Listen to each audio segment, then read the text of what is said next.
ஏமா ஏன் குழந்தை இப்படி அழுதுகிட்டு இருக்கு? உடம்பு சரியில்லை? இல்லைங்க. குழந்தைக்கு பசிக்குதோ? இத பிடிங்க, குழந்தைக்கு பால் வாங்கி கொடுங்க. கமலக்கண்ணா, பாட்டுல தத்துவ மழையா பொழிங்க. ஆனா நீ தர்மம் பண்றப்ப தப்பு பண்றீங்க.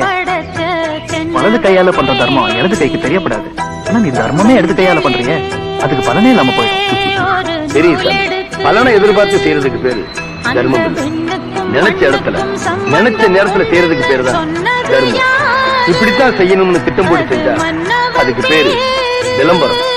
பணத்தை இந்த கைக்கு இந்த கையில இருந்து மாத்துறதுக்குள்ள பணம் கொடுக்கலாமா வேணாமான்னு ஏன் மனசு செஞ்சல் பற்றக்கூடாது. அதை விட முக்கியம் பணம் கிடைக்குமா கிடைக்காதுன்னு அந்த அம்மா மனசு செஞ்சல் பற்றக்கூடாது. இது தப்புங்களா சாமி?